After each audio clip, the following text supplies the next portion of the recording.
Olá, queridos, Deus abençoe vocês. Estamos nós aqui novamente no nosso podcast Homens de Valor.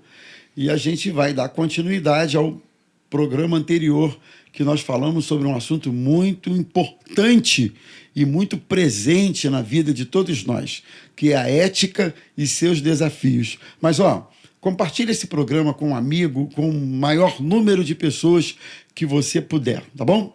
Vamos à nossa vinheta.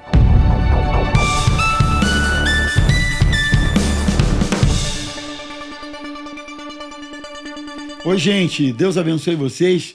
Aqui estamos nós novamente no podcast Homens de Valor e nós vamos dar continuidade a um assunto que a gente tratou há um programa atrás, há 2 semanas atrás, que é sobre ética e seus desafios. E, como sempre, um time aqui bacana de pastores, pessoal abençoado, para a gente bater um papo gostoso sobre esse assunto. Não se esqueça de compartilhar, de curtir, de comentar o nosso programa. Vamos lá, então? Pastor Antônio com a gente aqui, pastor Anselmo e ele, o reverendo pastor Ayrton Alteirado. Tudo bem, galera? Tudo bem, graças a Deus. Deus abençoe vocês. Pastor Antônio, que agora já não é mais estreante, já é o super experiente na segunda participação, mas ele já deu um show de bola, né? No programa anterior, foi muito bom. Também pastor Anselmo, querido, que não é estreante mais, que também deu um show de bola no programa anterior. Que nós começamos a falar sobre ética, né, gente? Só dando uma relembrada rápida, nós falamos sobre ética na sua definição. A gente viu que ética é conjunto de princípios e valores estabelecidos por uma sociedade, por um tempo, por uma cultura, por uma época, enfim. Ética pode ser também conjunto de valores estabelecidos por uma casa, por um grupo de pessoas que têm em comum aqueles valores e estabelecem essa ou aquela postura como sendo um referencial ético para aquele grupo, né? A gente deu uma olhadinha sobre isso. A gente comentou, eu me lembro, que ética também tem a ver com códigos de acesso que se fazem presentes no meio dessa cultura, desse tempo, enfim, ou de uma família. Se você não entender o código, não fizer a leitura dele, dificilmente você vai conseguir circular naquele meio de maneira interativa, né? Você não vai conseguir, né? Existem esses códigos, não é isso, pastor Ayrton, que estão presentes. Então, a gente viu sobre isso aí. Falamos um pouquinho rapidamente sobre moral, diferença de ética e moral. Ética é conjunto de valores e moral é aquela postura que se propõe a aceitar ou não, analisar aquele conjunto de valores, né? Então, a gente também viu que pode haver variações em função de tempo, de lugar, de cultura e outros fatores mais com relação à ética. Tem coisas que há anos atrás não eram consideradas éticas e hoje não há qualquer problema quanto a essas coisas, não é? E vice-versa. Então, a ética pode sofrer variações em função desses fatores. Mas no programa de hoje, nós vamos tratar sobre ética cristã. E aí, a ética cristã vai ter como diferença, basicamente, em relação à ética, no seu conceito amplo, de onde vem esse conjunto de valores? Esse é o nosso ponto. A ética vem, o conjunto de valores da sociedade, do tempo, do hábito, da cultura. E a ética cristã? De onde vêm esses valores? Da palavra de Deus, não é? Então, essencialmente, para ficar bem simples e didático para qualquer pessoa entender, ética é conjunto de valores que vem de uma sociedade, de um tempo, de uma época e de uma cultura. Ética cristã, conjunto de valores estabelecidos pelas Escrituras. Então, tudo aquilo que a Escritura estabelece como sendo um valor inegociável, que tem a ver com a palavra, com a santidade, com o caráter de Deus, com o modo de vida, de viver do cristão, não se negocia. Sim. Não se vence com o tempo. Né? O tempo não... Deixe-me explicar bem. O tempo não joga no vento a validade, a vigência daquele valor na ética cristã. Deu para entender? Sim. Na ética cristã, a coisa atravessa os tempos e continua sendo um valor de referência para nós, porque é a Bíblia que estabelece esse valor. Vamos começar a rodada por aí, pastor Sim. Antônio? Sim. Vamos começar pelo senhor. Vamos lá. Pastor, como o senhor falou, a ética são os pilares fundamentais do comportamento de uma sociedade, de um povo, de uma cultura, de uma época. A ética cristã, ela é também prescritiva. Ela é uma bula, é uma receita. Receita de quem? Para nós, do médico dos médicos. Ela, além de ser prescritiva, ela é normativa. O Espírito Santo normatizou as leis, porque ele é o juiz dos juízes para a gente. Nós entendemos assim. Ela é universal. É para todas as línguas, tribos e nações. Então, você não tem variação de Bíblia. Daqui, o pastor agora estava vendo uma Bíblia mesmo ali, né? Ou seja, em diversos idiomas, e tudo que tem com relação a um povo, seja ele do Oriente ou do Ocidente, é a mesma escritura. Só tem os idiomas diferenciados. E ela é atemporal. Ela está fora do domínio do tempo, porque a Bíblia mesmo diz, passarão céus e terra, mas a minha palavra jamais passará. E ela é exatamente esse código. E aí a gente ouve muito hoje dizer, mas espera aí, a Bíblia está desatualizada, nós somos do século XXI, ela tem que ter uma nova reinterpretação, uma nova logística. E o Norman Geisler, ele escreveu um livro sobre ética cristã que ele diz o seguinte, os cristãos não encontram seus deveres éticos em um padrão de cristão, mas em um padrão para os cristãos, a Bíblia. Então, ela é exatamente isso. Ela é atemporal, ela é prescritiva, foi escrita, não tem outro médico para receitar, para mudar. Então, o que a gente entende dessa diferença da ética, né, dos povos é que ela sofre mutações a toda hora, a todo momento, e isso é lógico, né? Você tinha uma vestimenta, hoje você já tem outro tipo de vestimenta. Hábitos. Então, tudo isso muda. Mas o interessante é que a palavra de Deus, a ética cristã, ela é imutável.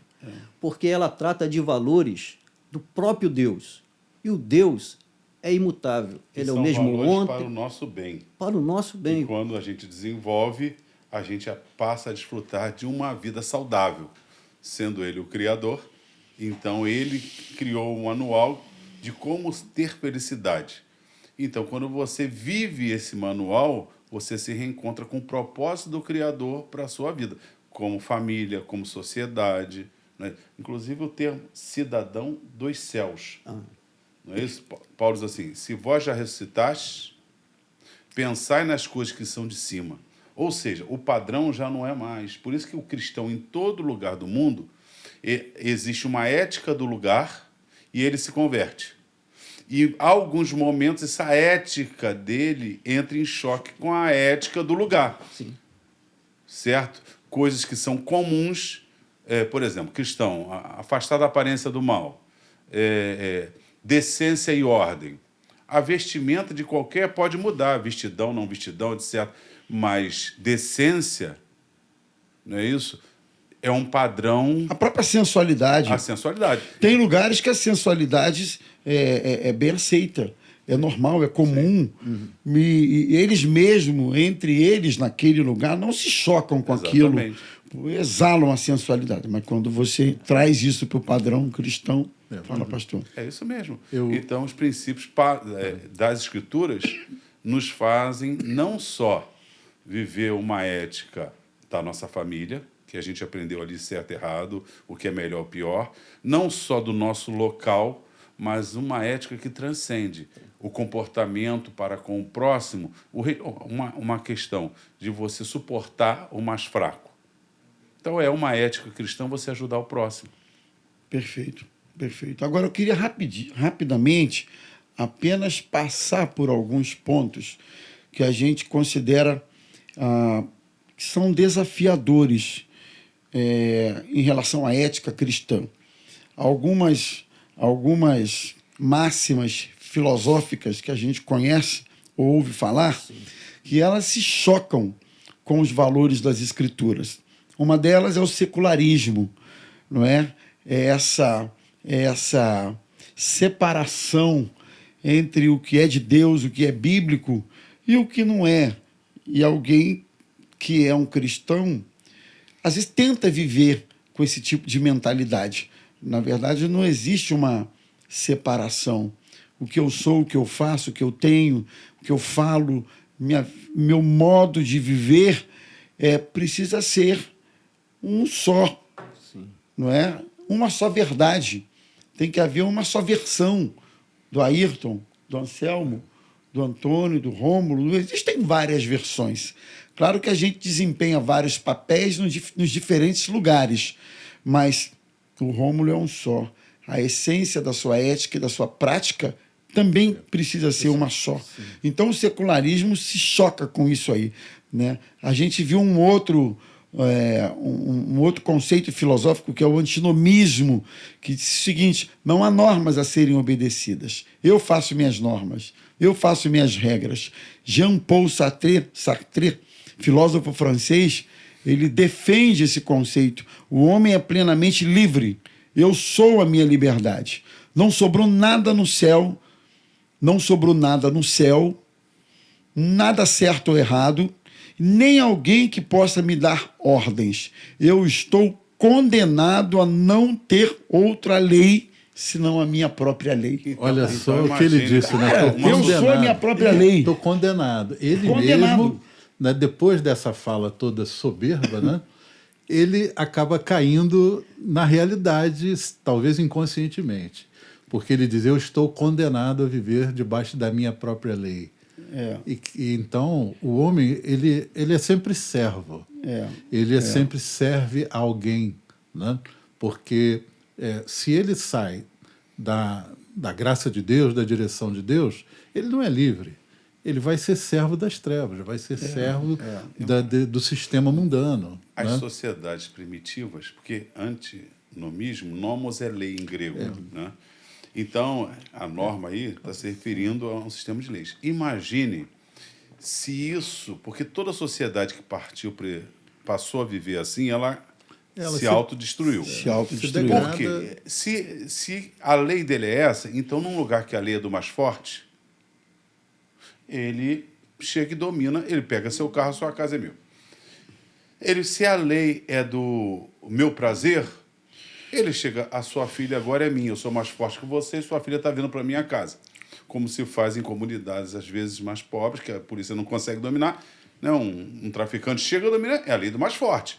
Agora, imagine que essa sociedade sem antinomismo vão sobreviver quem? Aqueles que têm mais força de matar, dominar. Não é isso? Então, é uma sociedade caótica. Já houve uma sociedade assim, né? com esse filósofo é uma sociedade decadente, autodestruída. Já houve uma época assim, né? A gente sabe que Deus destruiu o mundo através do dilúvio exatamente por isso. A causa é: a terra se encheu de violência. Violência por quê? Realmente cada um queria fazer o que achava melhor fazer. Olhava para as filhas dos homens e essas filhas dos homens, essa aqui é minha. Eu quero 5. Eu ouvi uma definição de ética e moral que eu achei muito interessante.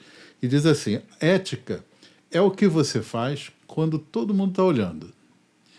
E moral é o que você faz quando ninguém está olhando. Só que na ética cristã isso não se aplica. Sim. Né? Ou alguns podem pensar que se aplica, mas não se aplica. Por quê? Porque Deus está vendo. Né?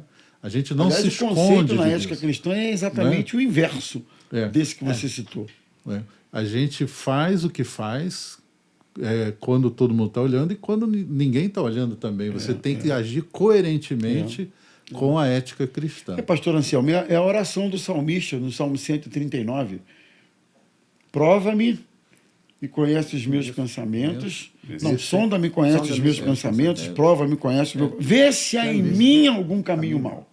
Né? O salmista faz é como se ele se abrisse para que o próprio Deus mostrasse a ele aquilo que, de repente, nem ele mesmo está vendo, porque é tão íntimo, tão íntimo, e guia-me pelo caminho eterno. Então, ele está tratando com Deus essas questões íntimas do seu coração. Verdade. Eu costumo dizer que são becos e vielas do nosso caráter, da nossa alma e do nosso coração, que ninguém penetra, gente, muitas vezes. Mas esse é o sentimento de alguém cujo princípio transcende a sua vontade.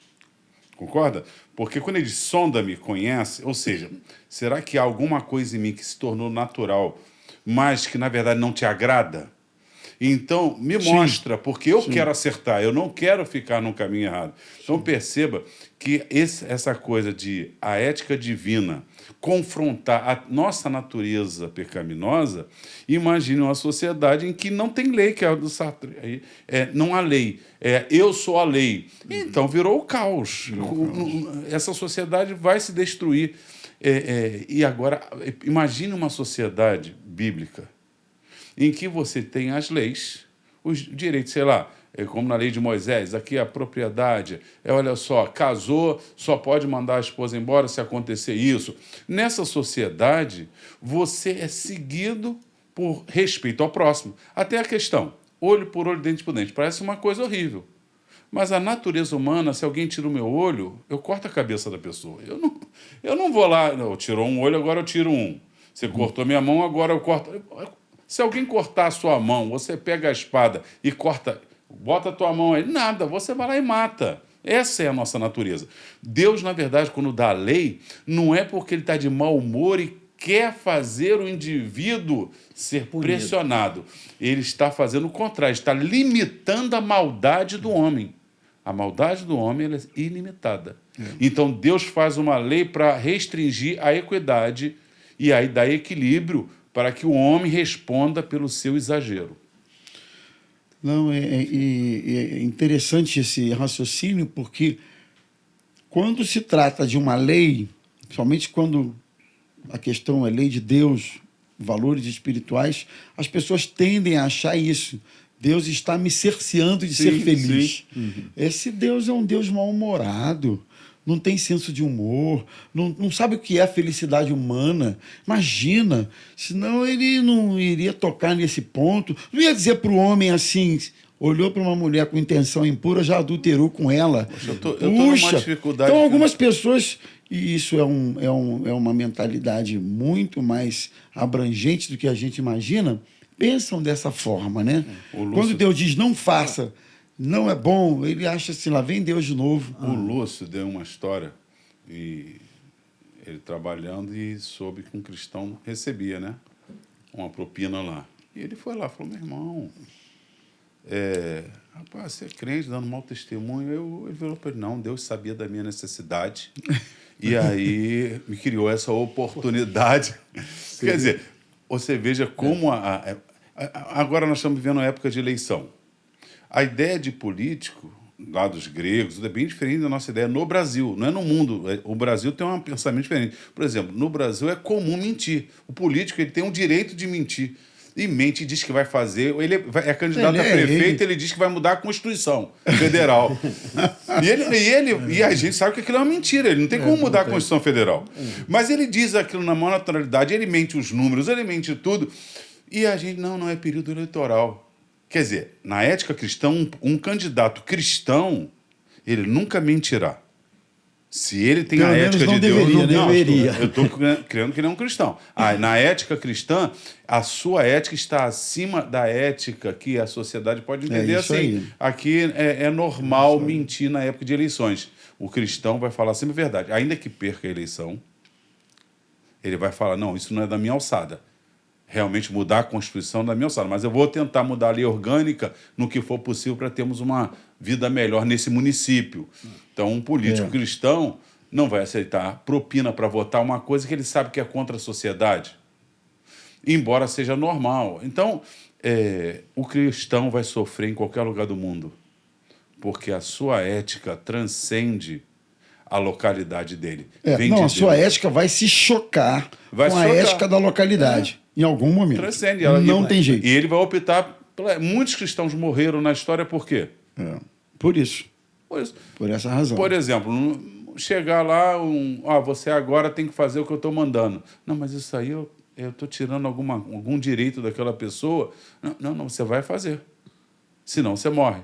E muitos cristãos morreram por causa de manuscrito. Dizem, onde está manuscrito? Não digo, então você está morto. E morria e matava todo mundo. Porque nós temos uma certeza que essa sociedade não tem.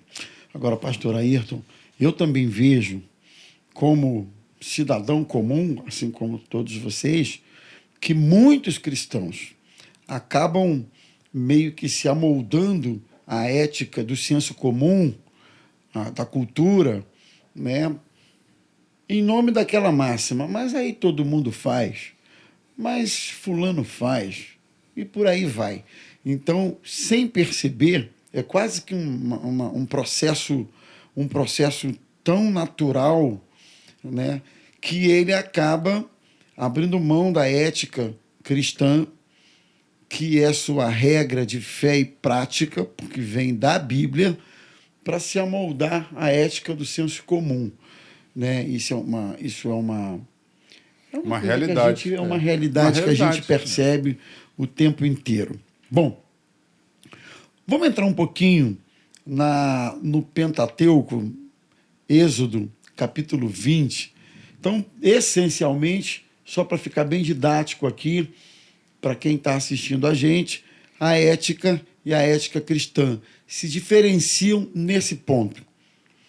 Só para ficar mais, batermos mais.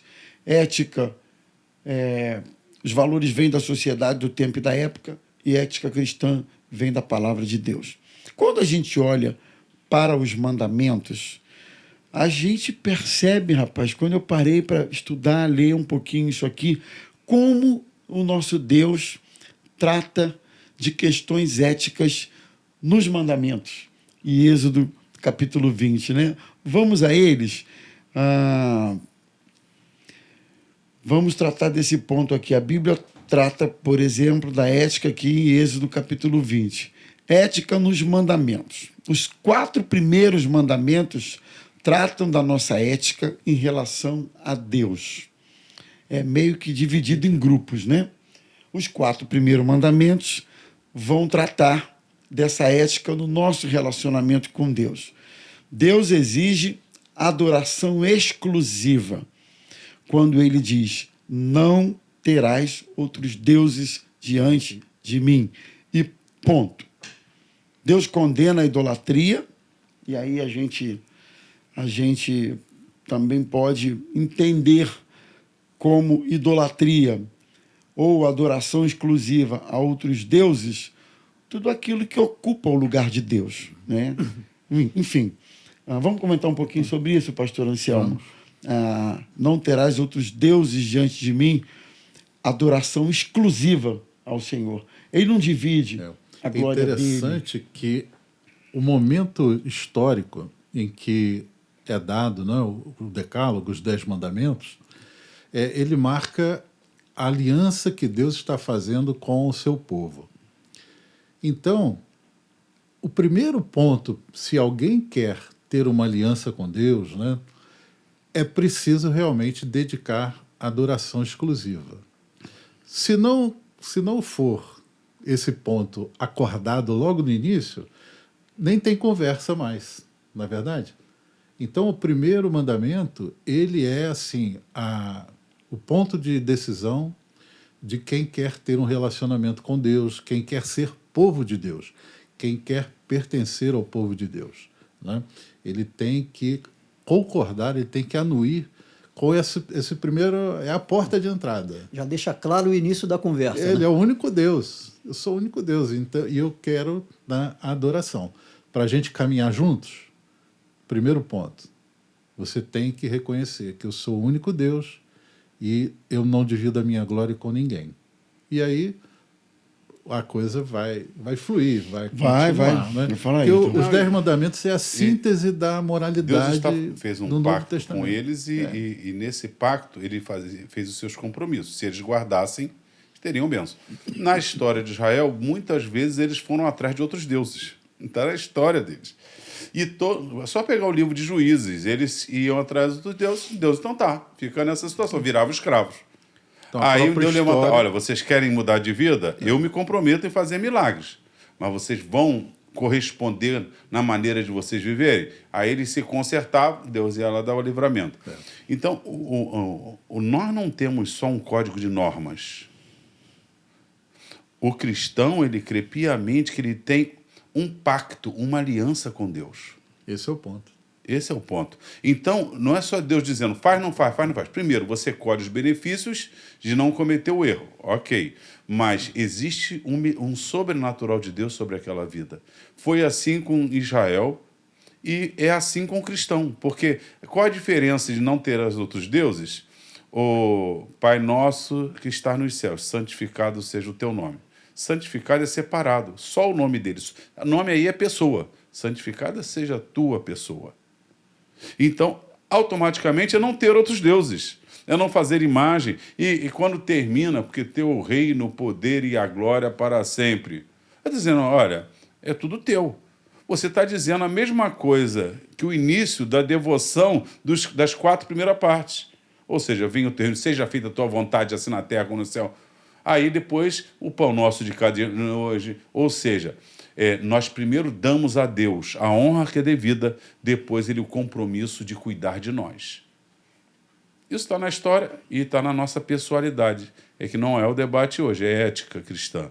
Mas se nós falássemos aqui todos os milagres que Deus tem feito, não é isso? Nós não estamos só obedecendo algumas normas que são boas para a sociedade. Nós temos um pacto com um Deus verdadeiro que nos diz o que é melhor para a nossa vida, para a nossa família, para a sociedade, e ele faz também um compromisso de estar conosco. Interessante, assim, a personificação daquilo que as pessoas consideram ser Deus ou uma ideia de Deus, e a partir dessa personificação o sujeito adora, cultua, etc. Isso é pecado. Né? Essas figuras que a gente vê que tentam personificar o Cristo, o Deus, e que são figuras adoradas, né? Que de alguma maneira elas passam uma imagem ou uma ideia de Deus. Fernando Pessoa disse que Deus não é uma ideia. Achei essa frase interessante, essa máxima. Deus não é uma ideia. Uma ideia é a ideia que temos de Deus. Na verdade, Deus é um ser com quem nos relacionamos. Sim. Ele é relacional. Não é só um fazedor de leis. Exatamente. Não é? Você não se relaciona, por exemplo, com uma figura ou uma personificação de Deus. Pontos de contato que algumas pessoas utilizam com a justificativa de que aquele ponto de contato, de alguma forma, vai despertar a fé ou vai fazer com que você sinta o próprio Deus nesse ponto de contato. Isso é uma tentativa de personificação de Deus. Isso Deus não aceita, não é? O nosso Deus é um Deus relacional. Nos relacionamos com Ele. Fala aí. É isso aí. Transcendente, a ideia de Deus ser transcendente faz a gente, muitas vezes, pensar num Deus distante. Mas o Deus que nós cremos, o Deus da Bíblia, é imanente. Ou seja, ele participa. Ele é um ser pessoal. Ou seja, a pessoalidade requer, não é isso? É que você se relacione. Relacionamento. Então, o Deus da Bíblia, por isso que é bom pontuar isso. A nossa ética não é baseada somente num conjunto de normas que são melhores para a gente viver. Isso também. Mas na nossa experiência com Deus, muitas vezes ele atua pessoalmente na nossa vida, não só com milagres, mas com pessoalidade. Ou seja, o que eu quero dizer? Para o pastor Rômulo, Deus pode dar dependendo do ministério dele, uma exigência que não deu a mim.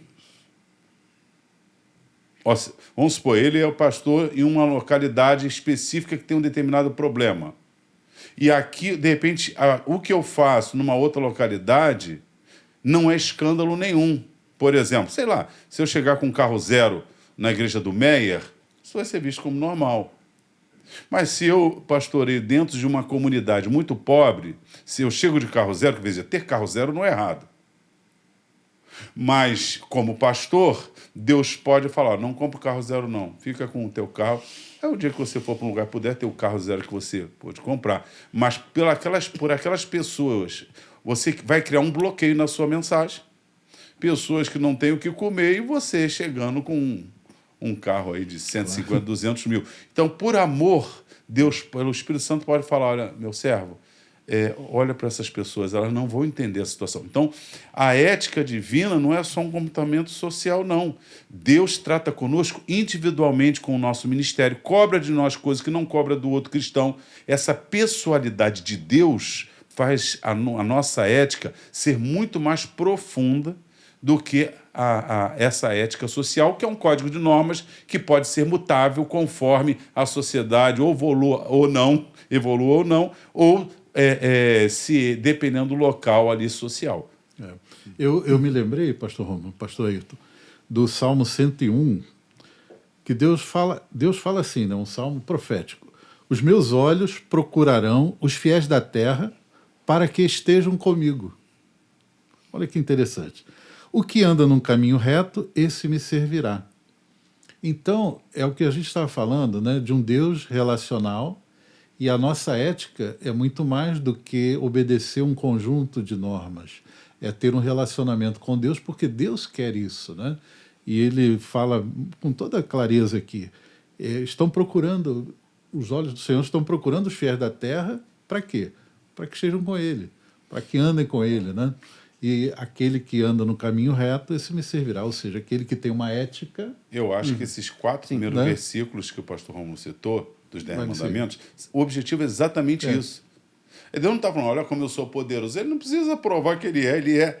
Mas ele tá dizendo assim, ó, você quer vivenciar comigo nessa caminhada? Então não coloca outro junto. Não coloca uma representação física. Separa um dia... Ou seja, o sábado, como o que é? Era uma separação de um dia exclusivo para adoração a ele, porque senão você se perde. Os israelitas, o que fizeram quando Deus mandou maná? Você trabalha 6 e eles descansa 1. Eles queriam o quê? Guardar tudo e Deus fez apodrecer. Por quê? Porque no relacionamento, Deus falou assim, você faz que ele vai prover. Então ele está se mostrando como alguém presente. A partir lá do 5º mandamento, que Paulo vai dizer que é o primeiro como promessa, honra teu pai como tua mãe, aquela coisa toda, todos esses com o próximo para o nosso bem. Imagina uma sociedade, como Paulo diz que nos últimos dias, né, seriam os tempos trabalhosos, pois haveria egoísmo e tal, diz assim, parricidas, marricidas, ou seja, assassinos de pais e mães. Imagina uma sociedade em que não estamos longe, que os pais ficam velhos, e diz assim, quer saber uma coisa? Você... já não é mais luz, você trabalhou, agora morra. Um dia eu vou ser velho. Você está valendo mais morto do que vivo. Eu também vou valer mais morto do que vivo. Então, o que Deus está fazendo, honra teu pai e tua mãe, é exatamente você cuidar daquele que cuidou de você. Olha o princípio. Um dia você vai precisar de cuidados e alguém vai cuidar de você. E aí a sociedade é saudável. Não cobiçar a mulher ou o bem dos próximos. Se você cobiça... não é isso? Você quer tomar. Aí você usa de violência. Deus está matando uma violência social. Então, os 10 mandamentos, toda a civilização, vamos dizer assim, que hoje nós chamaríamos de desenvolvida, se você olhar com calma, o princípio dos 10 mandamentos tem que estar nela. Tem que estar nela. Tem que estar. O próprio sábado, não sei, mas se for dia de descanso, você pega... É o princípio. Princípio. Agora, olha que interessante, ainda analisando ponto a ponto dos mandamentos, a questão do nome. Deus diz assim, não tomarás o nome do Senhor teu Deus em vão, porque ele não terá como inocente aquele que tomar o seu santo nome em vão. Que coisa, rapaz! Aí a gente estava analisando isso, como é sério quando alguém fala em meu nome, em seu nome, não é? Eu estou fazendo isso porque o pastor Ayrton mandou, pediu.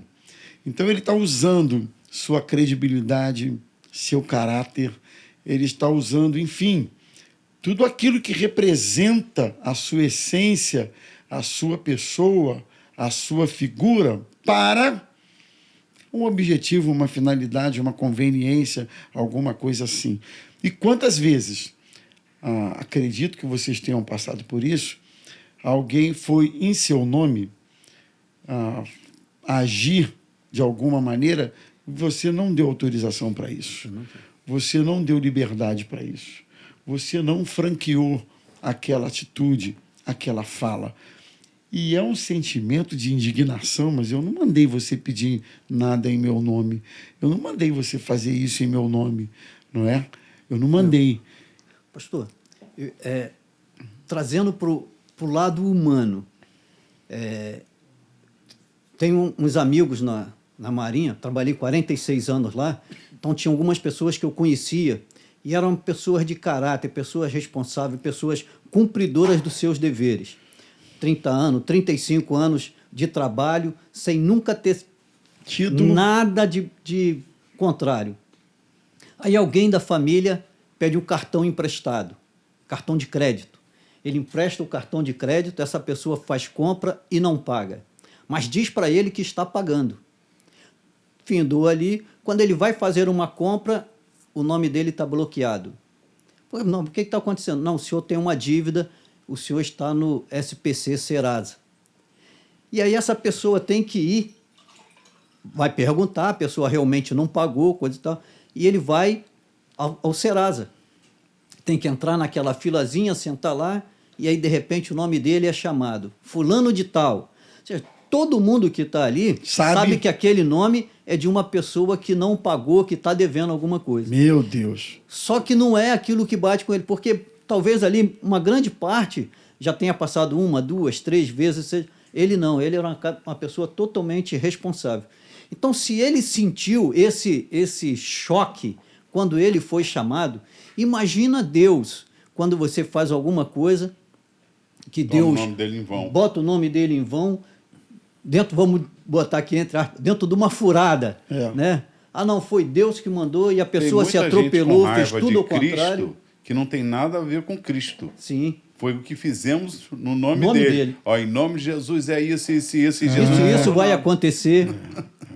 Agora vamos lá. Vamos triturar um pouquinho isso aqui. O que seria, então, tomar o nome do Senhor em vão? Vou começar aqui pelo Anselmo, porque, olha, se bobear, grande parte dos que fazem isso são pessoas, são cristãs de um modo geral, ou cristãos de um modo geral, não é? E aí, pastor Anselmo, como é que a gente entende como tomar o nome de Deus em vão? Pois é, nós temos um nome. Nós somos chamados de cristãos.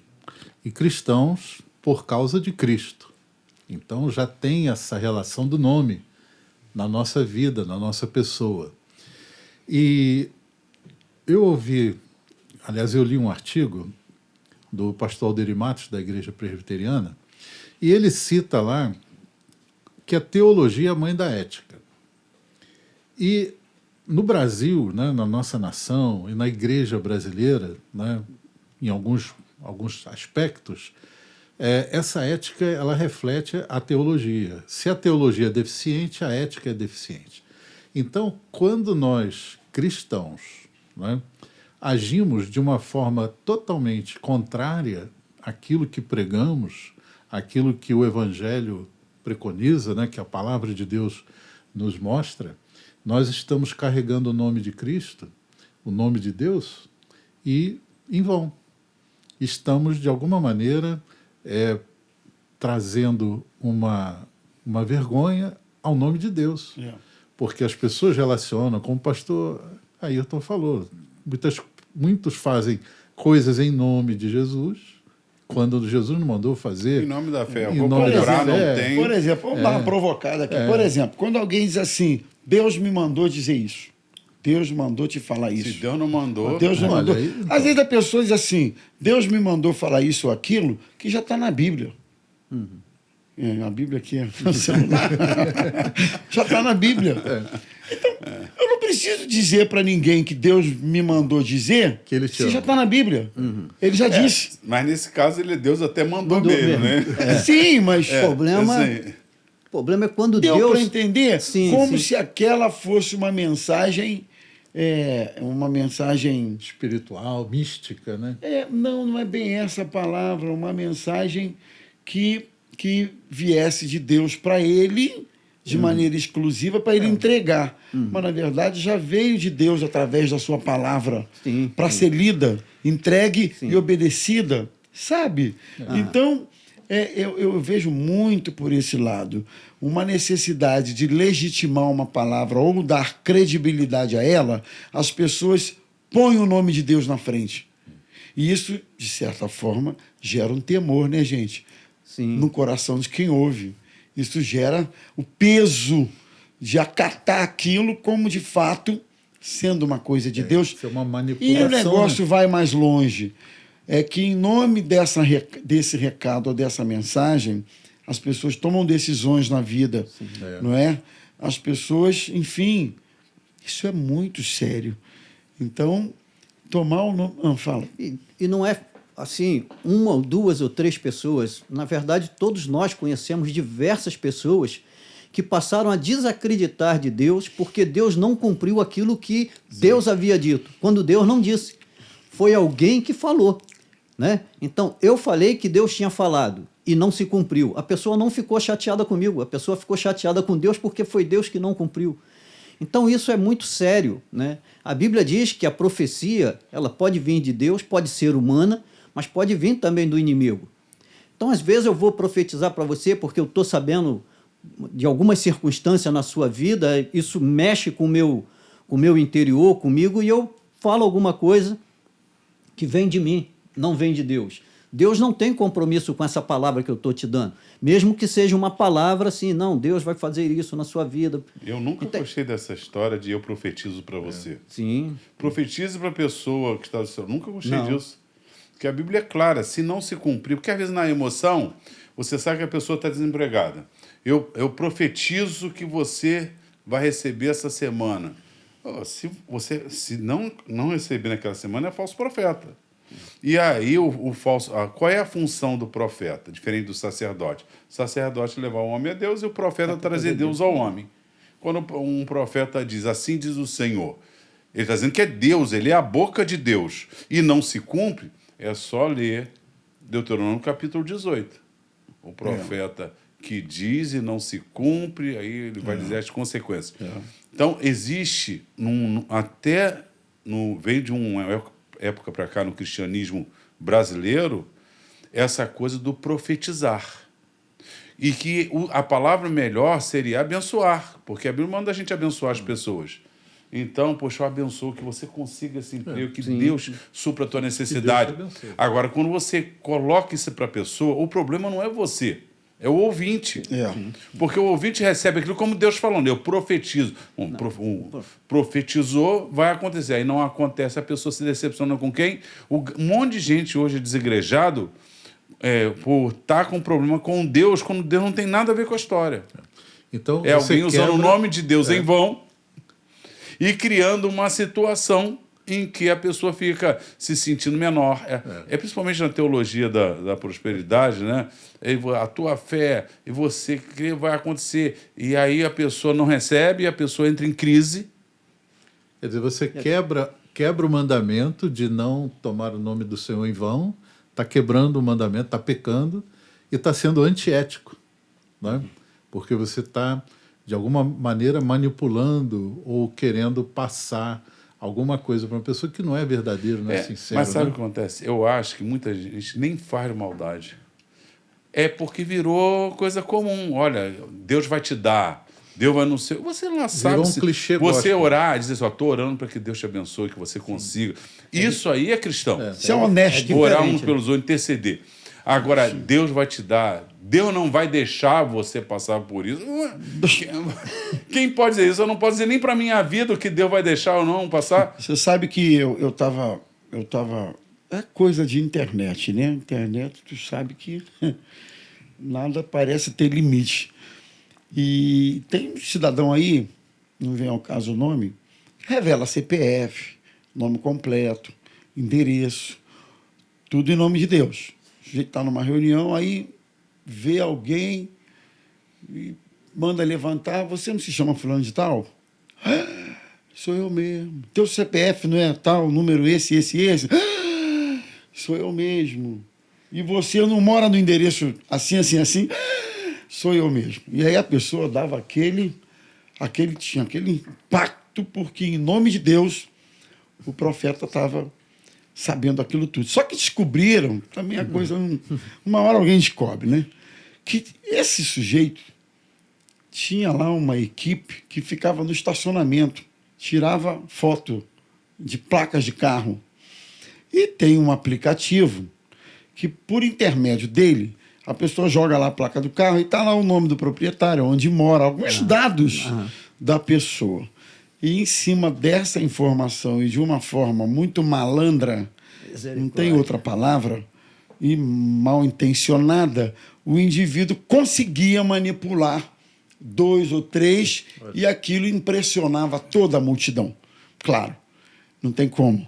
E aí, tudo em nome de Deus, gente. Sim. Tudo em nome de Deus. Eu descobri uma coisa, pastores, lendo assim, pesquisando sobre esse assunto, que para o judeu no Antigo Testamento, você orar a Deus pedindo coisas, eles consideravam essa oração usar o nome de Deus em vão. Que para eles, quando você quer alguma coisa, você trabalha e crer que Deus, nosso pai Abraão, vai te abençoar por intermédio do seu trabalho. Né? Para eles, você tinha esse peso de usar o nome de Deus em vão quando isso era feito para pedir alguma coisa. Então, assim, oração foi feita para eles, no olhar deles, para nos relacionarmos com Deus e não para pedir coisas. Claro que pedir coisas não é pecado. Isso é uma concepção judaica do Antigo Testamento. Mas, cara, você com isso, imagina o peso que tinha para eles o nome de Deus. O próprio... mais o relacionamento que é o pedido para eles. Então, assim... Mas porque Jesus falou, né? Pedi, dá-se-vos-á. Ele disse lá, o pão nosso de cada dia nos dá hoje. Né? Então, mas quando a gente pede, é isso que a pessoa não entende. Por exemplo, Salmo 127. Se o Senhor não edificar a casa, em vão trabalhos que edificam. Se o Senhor não guardar a cidade, em vão vigiar a sentinela. Inútil vos será levantar de madrugada, comer o pão que penosamente granjeaste, aos seus amados ele dá. Aí uma tradução fala enquanto dormem. A outra tradução fala o sono. E aí eu vi muito crente na época de conversão. Quanto mais ele dormia, mais Deus estava trabalhando por ele. Dormia no trabalho, não estou brincando, não, dormia no trabalho, não. Está escrito na Bíblia, os seus amados ele dá enquanto dorme. Gente que não trabalhava, chegava na casa das pessoas na hora da comida, porque aos seus amados dá enquanto dorme. Só que o enquanto dorme não é o sentido de você estar dormindo, Deus está te dando. É Deus te dar o descanso. Então você trabalha, se o seu se você tem que trabalhar, você tem que vigiar. Ele não disse, olha, quem confia em mim não trabalha, quem confia em mim não. Ele não diz. Se o Senhor não edificar, em vão trabalha quem edifica. Ou seja, você edifica. Se o Senhor está edificando com você, aconteceu um problema, ele supre. Mas você trabalha. Você é vigilante. O inimigo se escondeu, vai. Você é vigilante, mas naquele momento não teve como você enxergar. Deus é milagroso para te livrar. Mas em nenhum momento o texto está falando que Deus, você é inerte, não faz nada, e como você crê em Deus, ele te dá tudo. O conceito bíblico do Antigo... O Salmo 128, eu poderia dizer, bem-aventurado o homem que teme ao Senhor. do trabalho das tuas mãos comerás, feliz serás e tudo te irá bem. Olha o conceito. Há uma bênção sobre o trabalho do homem de Deus. Em nenhum momento eu te dou sem você trabalhar. Embora Deus, milagrosamente, possa, no momento de necessidade, nos abençoar com algo que não foi fruto do nosso trabalho. Ele faz esses milagres. Oportunidades que surgem, que Deus faz um milagre, mas a regra é o trabalho. Certo? Por exemplo, a minha casa, Deus já deu livramento e tal, mas a regra é eu fechar a porta, não sei o quê. Aí você viajou e esqueceu, alguém viu a porta e ia entrar. Deus, de repente, providenciou um vizinho passando correio, fechar teu portão. Preste atenção, você foi, naquele momento, você não vigiou. O portão ficou aberto, mas não foi intencional. Aí eu largo tudo aberto mesmo, que eu não quero nem saber. Deus vai guardar. Não tentarás o Senhor teu Deus. Jesus diz, quando você és filho de Deus, lança-te debaixo. Está escrito. Então, nós não tentamos a Deus. Nós trabalhamos, nós pensamos antes de comprar. E essa questão da fé, que não tem nada a ver com Deus, não, Deus vai nos dar onde colocar a planta do pé. Isso tem um câncer na igreja evangélica. Porque o pessoal faz dívida em nome de Deus. E depois a gente fica sabendo de igreja que não paga aluguel. Porque Deus mandou, né? É a obra de Deus e Deus vai fazer. Deus não tem compromisso com aquilo que ele não... Inclusive, pastor Ayrton, esse raciocínio é um raciocínio que está por trás de viver pela fé, de fazer as coisas pela fé. Na cabeça dessa multidão que circula por aí, você pode comprar, você pode dar certos passos que eles chamam de passos pela fé, e que Deus vai... Mas isso é um erro da concepção sobre o que é fé. Sim. Porque a fé, tanto no Antigo Testamento quanto no Novo, a palavra que foi traduzida como fé em Abacuque 2,4, ela é traduzida, ela existe mais de uma vez. O pessoal diz assim, não, a palavra fé só aparece no Antigo Testamento. Isso é a tradução em português. A palavra original lá, emuná, ela aparece em vários lugares, traduzidas como fidelidade, confiança, verdade. Então, o que nós chamamos de fé é o somatório de acreditar, fidelidade, verdade, confiança. Como no Novo Testamento, alguns versículos, se crês, dirás esse monte sair daqui, criou-se no Novo Testamento uma ideia de fé dissociada de verdade, fidelidade e confiança. E não é verdade. Tanto no Antigo quanto no Novo, a palavra fé deve... Aí, não, ele tem muita fé, ele é 7-1, ele é isso, mas ele tem fé. Olha, a verdadeira fé, pode ler Hebreus capítulo 11. Aliás, rapidinho, se você pegar o contexto, o justo virá pela fé, 10:38. Se ele recuar, a minha alma não tem prazer nele.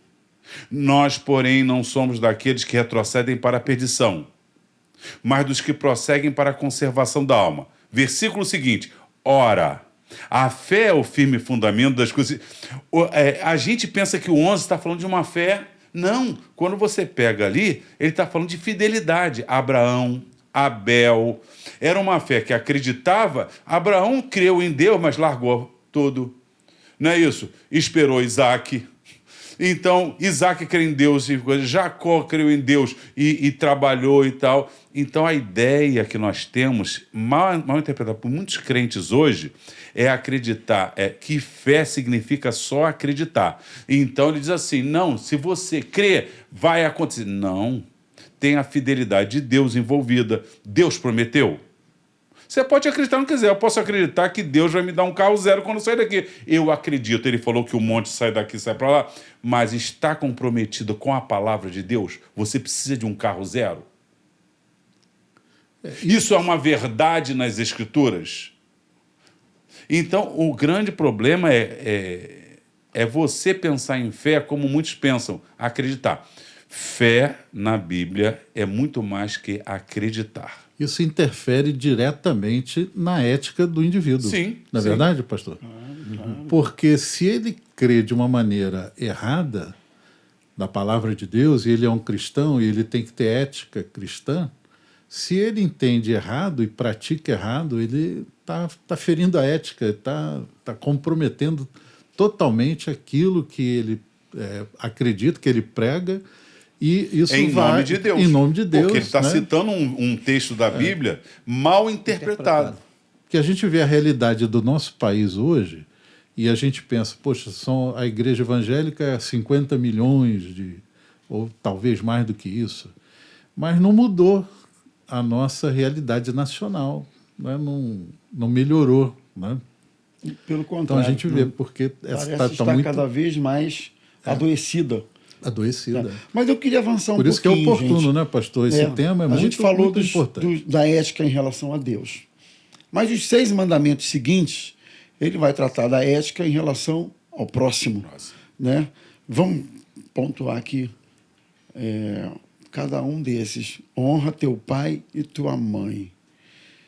Ele não está colocando aqui, dependendo da religião do seu pai ou da sua mãe, dependendo se eles são gente boa ou não são, dependendo disso ou daquilo, do que quer que... Não.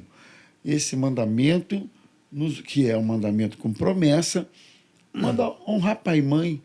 E é muito comum a gente ouvir de alguns irmãos: como honrar meus pais, se não foram referência para mim, se foram pais que até me fizeram mal, como honrá-los? E a gente vê que isso é um conflito presente na vida de muitas pessoas. Né? E eles acabam por desistir disso, desonrar isso. E aí, pastor Antônio, fala um pouquinho. Eu acho que honrar não é você dar crédito às coisas ruins que são feitas por eles. Então, vamos dizer, um pai que não é trabalhador, que não é amoroso, você vai enaltecer, você vai chegar, não, porque meu pai é assim, meu pai é maravilhoso. Não. Eu vejo honra. Eu tinha um amigo que ele era militar, era oficial da Marinha, e na época você só podia usar branco, não tinha aquela condição de você sair e botar como eles chamam, de paisano, né? Mas eles pegavam ônibus de branco e tudo, e aí ele tinha um pai que bebia muito e normalmente o pai dele ficava bêbado no bar. E ele, no dia seguinte, eu encontro com ele e ele me fala: poxa, ontem eu passei uma situação um pouco constrangedora, porque quando eu estou chegando em casa, meu pai está caído na calçada, bêbado. E ele nem foi em casa para trocar de roupa. Ele pegou o pai dele com a roupa branca e levou para casa. Ele podia falar: não, está aí porque quer, bebeu porque... Não, o ato que ele praticou foi um ato de honra. Não foi um ato de aceitação. Sim, não foi um ato de... Perfeito. Não, meu pai está bebendo, ele bebe mesmo, é isso, coisa e tal. Não, para mim é um ato de honra. Ele honrou o pai dele. Ele não deixou o pai dele na rua. Podia estar molhado, urinado, coisa e tal. Ele pegou, com a roupa branca, ele pegou e levou para casa. Então, ele não chegou em casa e falou para o pai dele, né? Aí eu não sei, eu já estou conjecturando. Não, papai, o senhor pode beber quantas vezes quiser, que quantas vezes o senhor estiver lá, eu vou trazer. Não foi isso. Mas, naquele momento ali, ele honra o pai dele e, possivelmente, o papo seja, né? Poxa, pai, ontem teve um ato desagradável, um momento desagradável. Eu chegando em casa, aconteceu isso, coisa e tal. Então, isso eu acho que é honrar.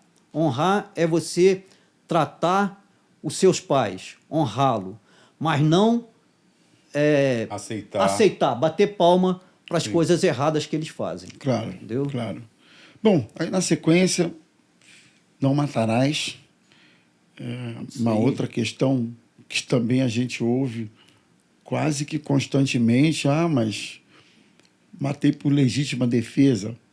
Mas matei porque eu sou a lei. Então, matei.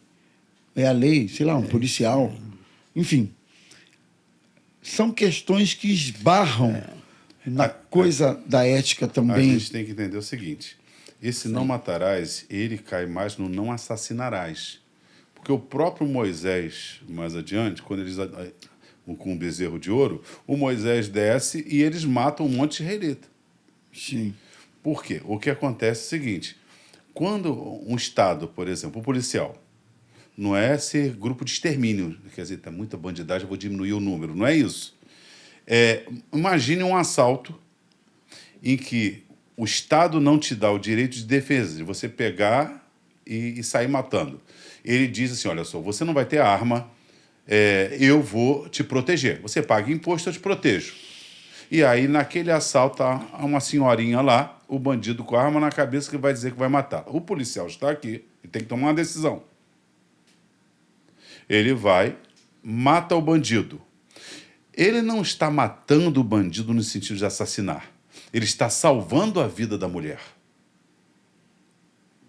Assim como Moisés, ele matou os israelitas para que Israel não se pervertesse como nação. Os levitas pegaram, quem adorou? E não sei o quê? Morte. Então, ele não passou a ser assassino nesse sentido. Então, quando o Estado... Porque senão vira uma balbúrdia, já imaginou? Não, nós somos agora, o Estado é cristão, ninguém pode matar. Ok. Mas aí os bandidos estão matando todo mundo. E eles estão de escopeta. Não, mas nós somos cristãos, os policiais agora, no Rio de Janeiro, o governador é policial, ele disse, não, a gente não anda mais de arma. O problema não é que aquele policial vai morrer, não. O problema é que ele é pago pelo Estado, que não te dá o direito de defesa, para te proteger. E o Estado não pode, aquele governador, tirar essa proteção. Porque senão ele te dá o direito de se defender. E aí você vai se defender como? Matando. Aí ele vai te condenar na justiça porque você foi lá e matou o bandido que matou alguém. Mas então vai virar o quê? Uma sociedade que vai se autodestruir. Então, a gente tem que ter cuidado com o não matarás de Jesus, que não você no coração não desejar a morte de alguém. Por exemplo, nesse momento, lembra quando um governador do Rio de Janeiro, quando alguém matou, acho que foi na Rio-Niterói, matou um bandido e ele festejou? Nenhum cristão festejará a morte de ninguém. Nem do pior dos bandidos. Nós temos uma tristeza profunda de chegar ao ponto daquele indivíduo morrer para que não faça males. E o cristão que fica feliz quando alguém morre é assassinado. Mas essa questão, pastor, é uma questão que dá um pano para manga violento. E eu ouço, às vezes, de pessoas que são a lei, né? Policiais, enfim. E alguém diz assim, mas você prende, daqui a pouco a justiça solta. Ele não pode fazer esse tipo prende de justiça. de novo, a justiça solta de novo. E ele sabe que determinado sujeito que ele capturou na rua cometendo delitos e roubos já foi capturado N vezes antes. E aí ele se acha no direito de praticar a justiça própria. Não, isso nós estamos em nome de alguma defesa, em nome de alguma... Enfim... E não é bem por aí, né? Não é bem por aí. Então, não é isso que a gente está falando. A gente está falando de um, por exemplo, um policial que está cumprindo o seu dever, não por paixão, querendo tirar a vida porque a pessoa roubou, já prendeu 3 vezes, a justiça, as leis têm sido abrandadas, ele está solto. É um policial que, no exercício de uma proteção social, ele tem que matar. Isso aí... Não tem jeito, não tem. Tanto é que Moisés matou e não foi condenado. Tanto é que Josué matou, por quê? Mas aí vamos provocar. O que seria o exercício de uma proteção social? O exemplo que eu dei da mulher. É um indivíduo ver um bandido abordando uma idosa ou uma pessoa comum qualquer e só na abordagem o sujeito viu, ele já está no direito de ir lá e matar? Isso seria defender a vítima? Ele vai tentar resolver aquilo sem matar. Dar voz de prisão ou coisa do tipo equivalente. Imagina vamos imaginar mais grave ainda. Uma pessoa drogada, um assaltante drogado. E aí você nota que ele está sem controle, ele já botou a arma na cabeça da senhora e já engatilhou. A sua mãe. Não, bota outro. Não, eu quero que você pense. A sua mãe. Josefina, que Dona mora Josefina. lá no Afeganistão. Aí... Deixa a janela fora. Olha só, você não teve... O Estado te disse, olha, você não quero você com arma, deixa comigo. Mas ele não cumpre. Ele deveria... não, mas aí é uma questão social, vamos... Não, naquele caso é um caso de fato. Ele está com aquela senhora pronto para matá-la. O policial tem o dever o dever. Ele não pode pensar duas vezes, ele tem o dever. No Brasil... Já bateu o sujeito. No Brasil, por exemplo, muitos policiais morrem. Porque o cara vai responder tantos relatórios que ele prefere fazer vista grossa do que está acontecendo, e muitas vezes o bandido vai e mata. Porque, não, se o bandido não levantar a mão, apontar para sua cabeça e você atirar, você vai responder e vai ser expulso da polícia. No Brasil nós vivemos isso hoje. Nos Estados Unidos, a mentalidade é diferente. Você deu uma ordem para o bandido. Não levanta a mão. Levanta a mão. Ele não levanta a mão. E se ele, de repente, fizer um movimento brusco, já era. Já justifica já o... Por quê? Por que ele está desobedecendo? Porque a polícia é a autoridade do Estado. Em nenhum momento aqui eu vou estar aprovando que saia se matando. Mas o que eu estou dizendo é o seguinte: se a gente advogar isso, então vamos acabar, de repente, com a Marinha. Porque a Marinha patrulhar os mares, deixa aí quem quiser entrar, seja o que Deus quiser. Por que a Aeronáutica patrulhar os ares? Deixa o avião, se o avião está com droga ou não. Por que o Exército vai para a selva para proteger o Brasil? Ele está botando a vida dele em risco para que outros países não venham dominar, para que o tráfico de drogas não entre. Então, você vai dizer que aquele soldado ele tem que esperar para ter uma ideia se aquele bandido que está lá com um fuzil apontado para ele, se ele está com vontade ou não, pode perguntar no quartel, duvido. Ele não vai esperar muito, ele vai dar uma ordem. Ele vai... São contextos passíveis de serem analisados de uma forma... Mas vamos em frente, que eu queria pelo menos chegar até aqui. Não matarás, não adulterarás. Não adulterarás. Aí Jesus, lá no Novo Testamento, dá aquele conceito de adultério que é né, olhou para uma mulher com intenção impura, ou desejou já. Sim. Aí tem a diferença, claro, do olhar, do próprio desejo e da consumação daquele pecado. Quer dizer, tem diferença em termos. Para Deus, as consequências são diferentes. As consequências, né? Sim. A diferença aí é mais por conta das consequências. Mas diante de Deus, a gente sabe que pecou. O que é importante é que alguns mandamentos na nova aliança, a de Jesus, nós cristãos, permaneceram igualzinhos, do mesmo jeito, só tem um Deus. Tá? O único mandamento que não é replicado no Novo Testamento é a guarda do sábado. E esses mandamentos Jesus modificou, não é isso? A lei de Moisés falava de adultério você tomar uma mulher casada ou um homem casado. Mas você podia ter mais de uma mulher. Sim. Aí Jesus nos leva ao Éden.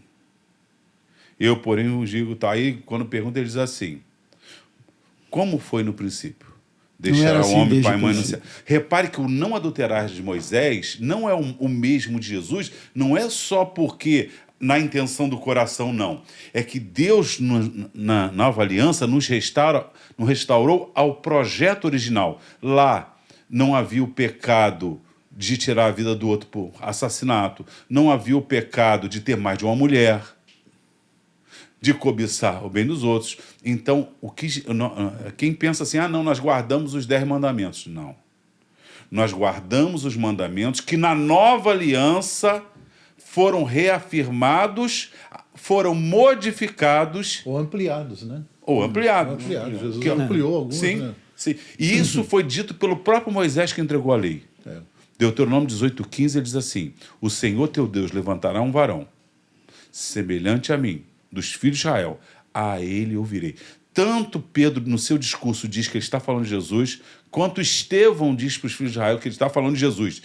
Então, só existe um homem na face da terra, judeu, que seria maior que o Moisés como legislador. Então, Jesus, como o profeta prometido, o Messias, ele era o único que poderia dizer: Moisés disse, mas eu vou dizer diferente. Eu creio que Deus aí, pastor Ailton, ele está reafirmando o cuidado que ele tem com a família, né? O casamento, porque no princípio, como o senhor falou, né, porque esse mandamento acaba sendo enviando a gente para lá, né, remetendo para lá, para o plano original de Deus. Né? Deixará o homem, seu pai e sua mãe, se unirá à sua mulher e ambos serão uma só carne. Então, esse é o projeto de Deus Deus criou isso com a intenção máxima da felicidade do ser humano, Sim. a família, né? E o adultério quebra isso. Sim. Vai contra isso, contra né? isso. Então Deus ali nesse mandamento ele bota mais um carimbo ali. Não, né? e entender que Preservação da para o família. cristão é muito mais difícil do que para a própria lei mosaica, porque a nossa ideia é que nós estamos na graça, essa que tem a hipergraça, esses papos todos aí, e para o cristão, Jesus não só aprofundou com a relação de ser no coração, que é muito mais difícil, como também ele restaurou lá a união do Éden, um homem com uma mulher. E o apóstolo Paulo, que a doutrinação da igreja mesmo é depois de Atos. Paulo, Pedro. Antes disso, Jesus está falando aos judeus que guardavam a lei, e ele então dá assim, os primeiros passos de mostrar qual é o projeto de Deus. O Sermão do Monte é o que seria um reino messiânico. É a ética de Jesus. É a ética de Jesus no reino ali. messiânico. Sermão Porque do as Monte. multidões aguardavam o Messias. Então Jesus, eu entendo até que ele está falando como deve ser a vida, só que os judeus rejeitaram e tal. Mas para o cristão, aí vem a igreja. Jesus deu a igreja. E aí ele nos leva ao Éden, porque desde o início era para adorar um Deus só, comunhão contínua, era para não cobiçar, tanto que eles estavam nus e não tinham vergonha, e não tem um mandamento de guarda de sábado. Diz apenas que Deus, em nenhum momento chegou para Adão, o negócio é o seguinte, eu guarda o sábado. Abraão não guardou o sábado. E a gente tem que saber essas diferenças. Por quê? Por que a gente come carne de porco sem dona na consciência? O próprio Deus diz para Noé, quando Noé saiu da arca, de toda a carne comereis. Não, e tem mais um motivo. É uma delícia. Né? Romanos 14, o que diz?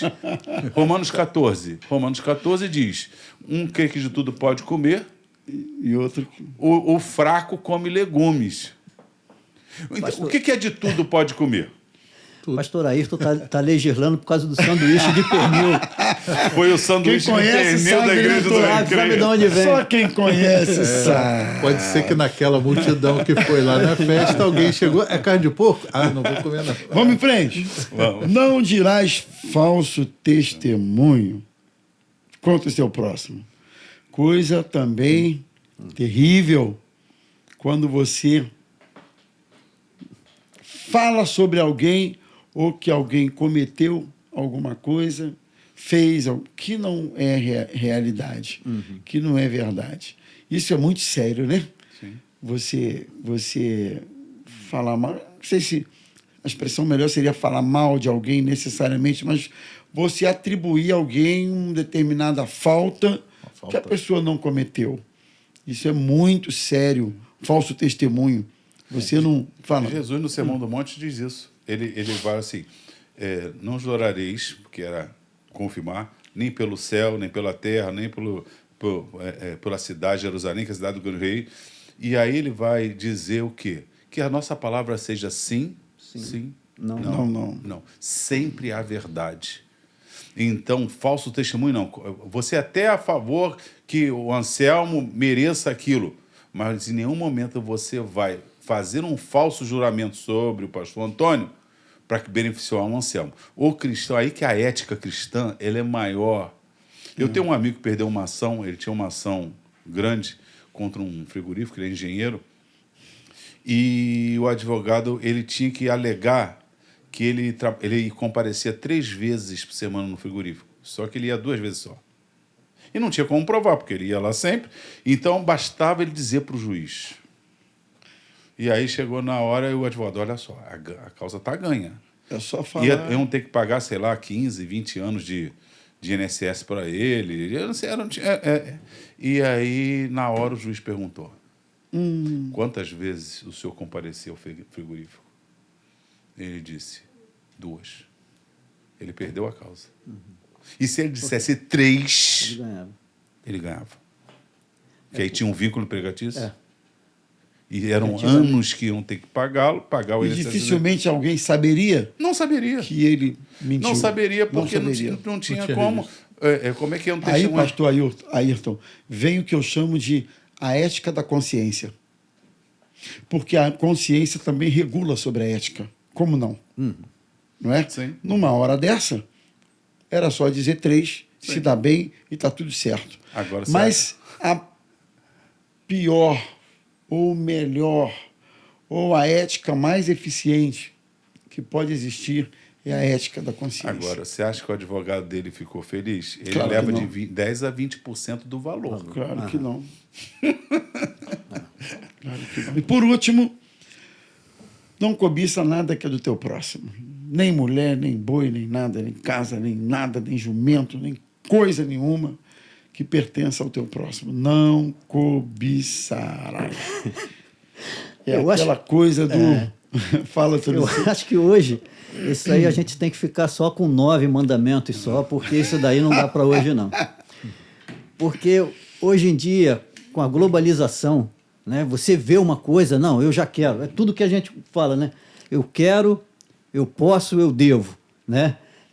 Mas todo mundo quer, não tem essa coisa, né? Você vê um carro novo, eu quero aquele carro Mas novo. eu acho quero que aquele... aqui a questão... Não, sim, eu tô... A questão não é você querer, é você querer o que é dele. Eu acho Sim, que existe uma sim. diferença entre Você admirar não quer e um cobiçar. carro X, é o carro carro que é dele. Não, sim, eu estou só É trazendo isso aí, também então, para A aguçar. diferença Esse é o de ponto, admirar e cobiçar. Por exemplo, nós dois gostamos de carro. É, Não, a gente gosta. sim. E aí o senhor chega com um carro novo. Que carro lindo. Como diria o tal. outro, eu recebo. Amém, eu recebo. Está profetizando? E aí, a Vem de gente tá Deus, vem rindo. de Deus. Está rindo, encontrei com uma É amiga de Deus minha. essa profecia. Uma- Ó, fiquei arrepiado até. a gente está rindo, mas uma menina, desde a época da minha conversão, ela deve estar com uns 60 anos, e ela me contando, o marido desempregado, ela foi fazer faculdade, ser cuidadora, se virou. E começou a trabalhar no um ramo aí nosso, e Deus tem abençoado ela trabalha muito. E a empresa, com dezenas de funcionários, ela estava na igreja e tinha uma pessoa que Deus falou, ajuda esse casal. Um casal bem arrumado, sempre bem arrumado. Ela pensou assim, foi lá e chegou para ela, ó, Deus mandou te dar isso aqui. E deu. E aí o casal falou para ela, você não sabe o que nós estamos passando. E contou tudo para ela. Ela também não sabia. E aí alguém veio para ela e falou assim, Deus vai te dar um carro zero. Ela falou, amém, Deus pode tudo e tal. Tá tudo certo. Pastor Rômulo, o trabalho dela decidiu presentear com um carro zero um funcionário. Oh, Ela ganhou o carro e ela zero. ganhou o carro zero. Ganhou. Olha Ganhou o isso. carro zero. Olha Então, só. eu não falei, eu profetizo sobre a tua vida. Então eu tô livre Mas dessa. eu recebi como profecia. Vou te cobrar. Não é o que você falou, é o que eu quero acreditar. Mas você concorda? A gente admirar, poxa vida, que bom gosto. Eu tenho um amigo, Sim. o pastor Marcos. Rapaz, ele é caprichoso. Como é que você... Não, eu pensei nisso, botei o piso todo, ficou muito bonito. Eu não estou invejando a casa dele. Eu estou, assim, admirando o bom gosto dele. Eu não tenho. Rapaz, eu chego a cor, estou pouco ligando para a cor, se a janela é de madeira ou de vidro. Eu chego, assim, não ligo para nada. Mas eu acho bonito a pessoa que faz Você aprecia caprichosa. isso. Eu aprecio. Mas eu quero a sua casa, eu não quero a minha. Não. Eu já ouvi até casos assim que é estarrecedor e até triste, né? Quando pessoas oram para que o cônjuge morra ou separe para poder ficar com aquela pessoa. Rapaz, Olha, tem isso isso? é muito triste isso. Tem a gente isso falar. no reino dos Tem, homens? mas já ouvi. Rapaz, Então, como Já vi, a eu já- ética eu achei que isso acontecesse lá no Afeganistão. está dentro do Acontece mais do que o senhor imagina. cobiçar Jesus a ponto toma de, conta. né? A irmã profetizar, falou, ó, vai ficar viúvo, você vai casar com ele. Rapaz. Sabe, a Aconteceu história com do nome Davi, né? Deus em vão inclui nesse negócio Entra aí. nisso aí. Aconteceu com Davi, né? Ele olhou para aquela mulher, para Batseba, ela era casada, então ele cobiçou e Não, deu um jeito o lá. mais terrível que primeiro ele tentou botar a história, É triste, o mas rolo acontece. do filho para Urias. É. Como Urias não foi para casa e se deitou, porque se ele tivesse se deitado, o que ele ia fazer? Vai lá, vai para sua casa, manda ele para casa. O que ele está querendo fazer?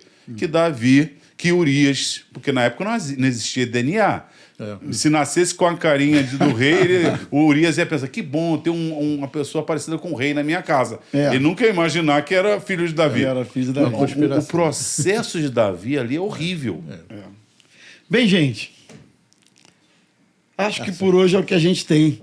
Porque o assunto ética é simplesmente inesgotável. Eu acho que nós fomos éticos, né? Eu acho que sim. Mas o que eu queria só sublinhar e, mais uma vez, enfatizar, ética e ética cristã, para ficar bem fixado na memória e no entendimento daqueles que nos assistem. Ética é um conceito que nos leva a considerar hábitos que são aceitáveis numa comunidade, num tempo, numa cultura, num determinado lugar, numa época. E ética cristã é conjunto de valores que vem da Bíblia, que vem da palavra de Deus, que é o nosso manual de regra e fé. De vez em quando, vai dar para conciliar a ética cristã com a ética senso comum.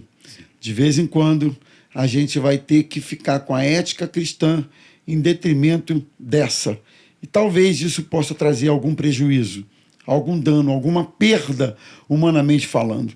Então, para que isso fique bem claro, né, para a gente diferenciar direitinho uma coisa com a outra. Amém. Então, Deus abençoe todos nós, pastor Antônio, pastor Anselmo, pastor Ayrton, e você que está assistindo esse podcast, que foi sobre ética e seus desafios. De novo, compartilhe, comente, compartilha com o maior número de pessoas que você puder. Esperamos que esse papo, de alguma maneira, tenha sido construtivo, abençoador e, principalmente, edificante para todos nós. Tá bom, gente? Um grande abraço, Deus abençoe vocês e até a próxima.